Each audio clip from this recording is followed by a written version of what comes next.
warahmatullahi wabarakatuh. Terima kasih atas waktunya. Nah, tadi ada Mang Doni itu bagaimana biasanya kalau kita itu kalau di bulan Ramadan ibadahnya meningkat.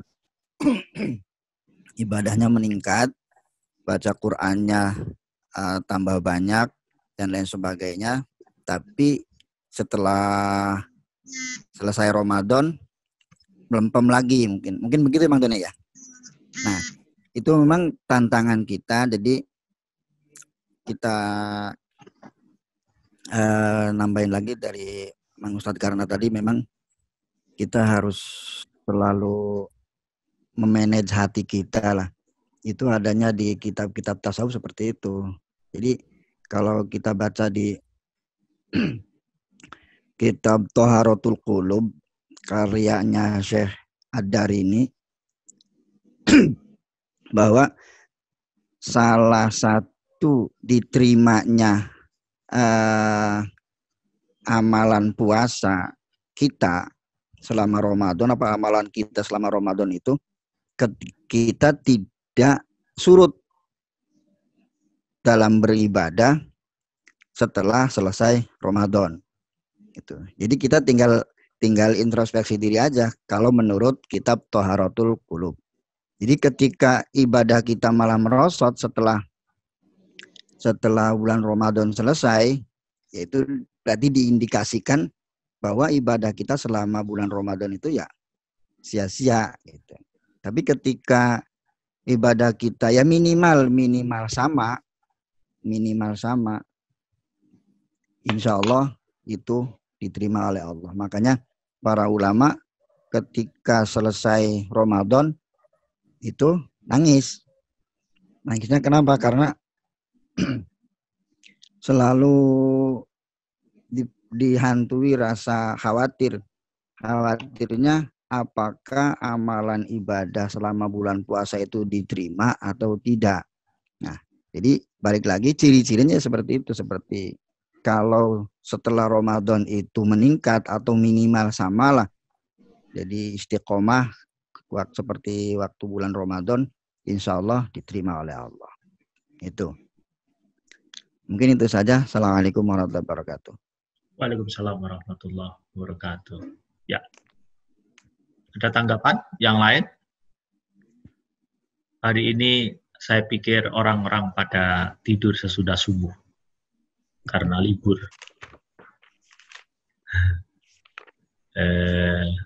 Ini sebenarnya ada Mang Dedi Junaidi ya. Cuman gagal untuk connecting to audio. Belum bisa, tadi saya capek. Ada lagi?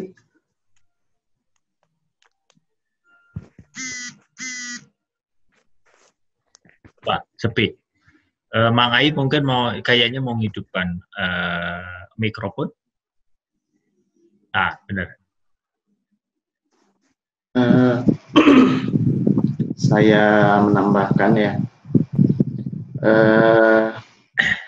Tadi salah satu tanda keimanan kita bertambah ketika dibacakan ayat-ayat Quran itu adanya rasa atau getaran hati ya, getaran dalam hati, baik itu ketika dibacakan ayat-ayat tentang azab maupun ayat-ayat tentang karunia dari Allah Subhanahu wa Ta'ala, itu tandanya ada getaran dalam hati. Bahkan walaupun ayat itu tidak paham gitu. Jadi kita tidak bahasa Arab, kan bahasa Arab kita nggak semuanya mengerti. Harus lihat terjemahannya, harus lihat tafsirnya gitu ya. Tidak paham semuanya.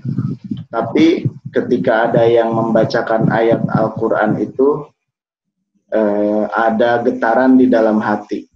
Itu merupakan salah satu tanda ya. Salah satu tanda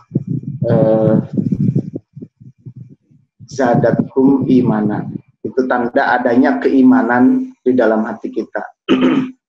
Tapi yang lebih bagus lagi itu yaitu ketika dibacakan ayat Al-Qur'an itu kita paham gitu. Paham dan larut dalam suasana bacaan tersebut. Bahkan bukan hanya jadi getarannya itu bukan kepada lagunya, bahkan kalau orang-orang yang sudah keimanannya itu sudah tinggi ya katanya gitu, itu dia itu getarannya itu bukan terjadi karena mendengar merduknya orang yang baca Al-Quran, tetapi pada kandungannya, isinya, dan hikmah-hikmahnya. Itu lebih tinggi lagi. Jadi ya kita harus berusaha untuk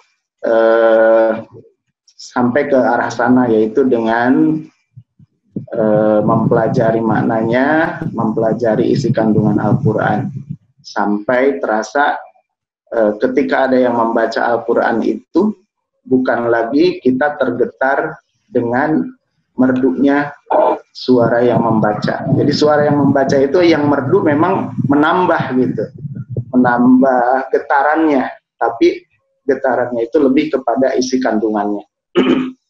Dan bukan hanya Al-Quran ya, bahkan mendengar suara azan pun gitu ya, mendengar suara azan pun itu tergetar hati. Kalau yang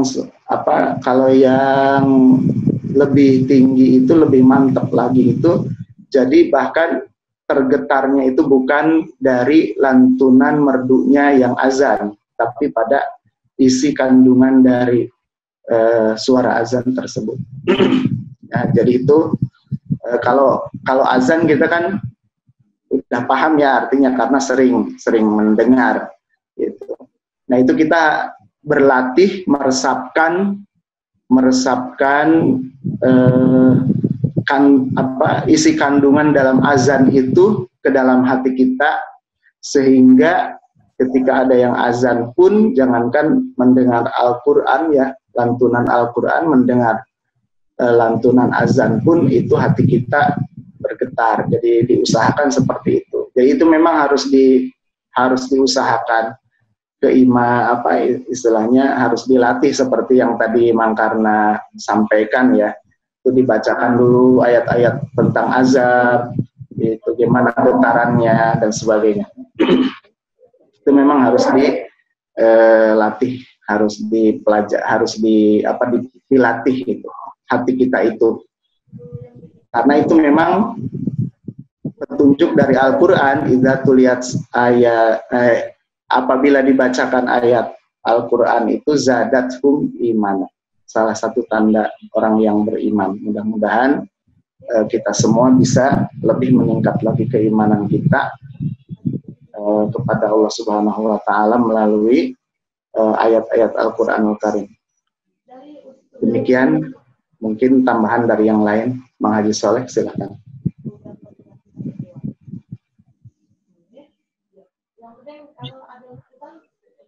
Ya, oh ya, silakan Mang. Oh, Mang Hasan ngidupin mikrofon loh, ketahuan dari sini oh. Oh, kirain siapa? Ya mungkin ini untuk menambah menambah motivasi untuk kita lah. Tambah lagi itu ada di hadis-hadis juga banyak biasanya yang kita temui. Itu saya ambil dari kitab At-Tibyan fi Adabi Hamlatil Quran, karyanya Imam Nawawi. Yang pertama yaitu hadis tentang Iqra'ul Qur'ana fa innahu ya'ti yaumal qiyamati syafi'an li ashabi. Jadi bacalah Al-Qur'an karena sesungguhnya Al-Qur'an itu nanti pada hari kiamat memberikan syafaat bagi yang membacanya. Itu satu. Bukan hanya itu, kita pun kalau membaca Quran dan mengamalkannya, bukan saja kita, tapi orang tua kita pun akan dikasih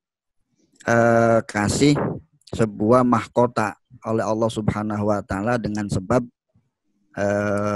kita membaca dan mengamalkan isi Al-Qur'an yang sebagaimana sabda Rabi, man qara al-Qur'ana wa amila bima fihi albasallahu walidayhi tajan yaumal qiyamah. Dau'uhu ahsanu min dau'i syams fi buyutid dunya. Jadi barang siapa yang membaca Al-Qur'an dan mengamalkan Al-Qur'an, itu nanti Allah akan memberikan sebuah mahkota untuk kedua orang tuanya pada hari kiamat.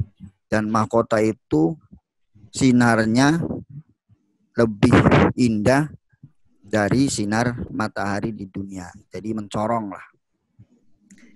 Ya, jadi tapi ada yang memaknai barang siapa yang hafal Al-Qur'an dan mengamalkannya. Tapi kalau secara tekstual hadisnya ini man qara'a, bukan man hafadho, tapi man qara'a. Jadi barang siapa yang membaca Al-Qur'an dan mengamalkannya, itu akan diberikan bukan hanya yang membacanya saja, tapi orang tuanya pun akan dikasih keistimewaan oleh Allah Subhanahu wa taala.